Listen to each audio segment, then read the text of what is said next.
Hi guys, today we will learn about the remaining techniques of requirement elicitation. Number 3 are background reading. Background reading is used to gather information about the organization, which is helpful to gain an understanding of the organization structure, its working and the existing system.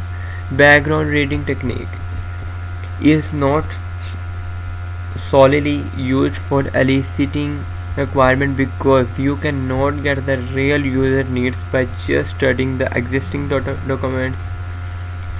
It is used as a complementary approach with other techniques.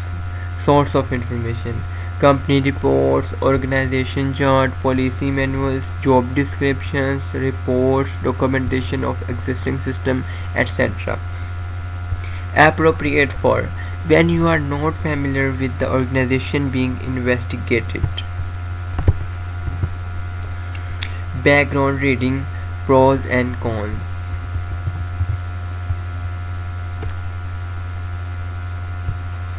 Analysts get an understanding of the organization before meeting the people who work there.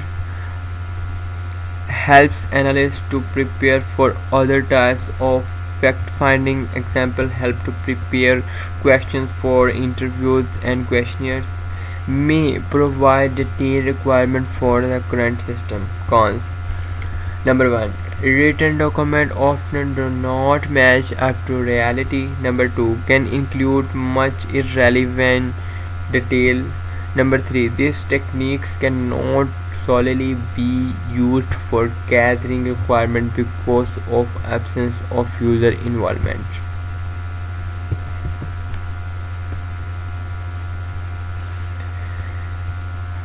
Next is introspection. In introspection technique, requirement analyst imagines what kind of system is required for doing the required job or by using available equipment, etc. Introspection is the first and the most obvious method for trying to understand what properties a system should have in order to succeed. Appropriate for when users are not available, don't want to answer your questions, or shows lack of feedback or input, then requirement engineers can use this technique to imagine the things which they assume that the user will require.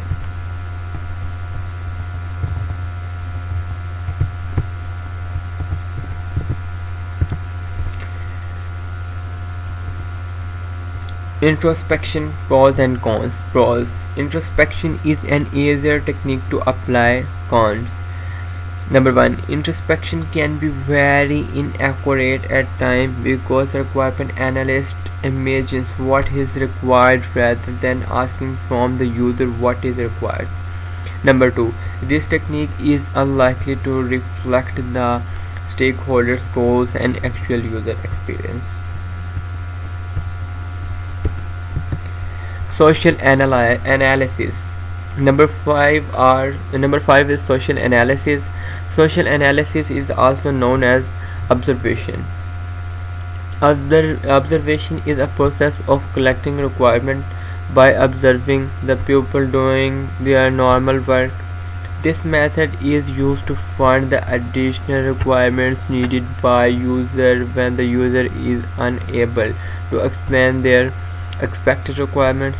This social analysis can be of the following types: passive observation, active observation, explanatory observation.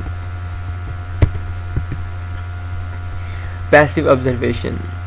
This social analysis is carried out without the direct involvement of the observer in the society. The observation of the pupil work is carried out by recording using videotapes, video cameras, and surveillance cameras. The documentation of the problem and requirements are prepared from the recorded data. Active observation. This social analysis is carried out with the direct involvement of the observer in the society. The observers encourage people to work with an existing product to perform the operations on the product. The observer provides the domain knowledge to the user and makes the reports of requirements of the pupil by observing their day-to-day work with the product. Explanatory observation. In this type of observation, the user talks loudly, explaining what they are doing while using the product. The observer takes notes using the explanation given by the user.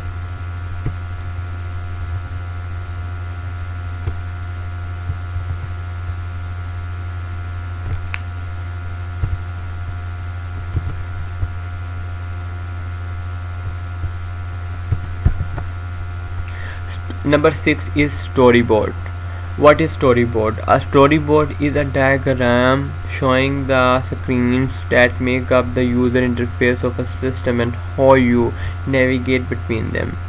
The system may functionally do exactly what the user desires, but if the path the user takes through the screen does not match up with the way they want to work, then it can be a rather frustrating experience for the user. Storyboards help us, a software developer, to visualize and optimize this aspect of our system before we dive in and start building. Number 7 are prototype. What is prototype? The main purpose of prototype is to gather and document requirements. Sometimes requirements analysts get stuck. Sometimes there are requirements that are not properly formed or the user can't explain them or the requirements analysts cannot understand them.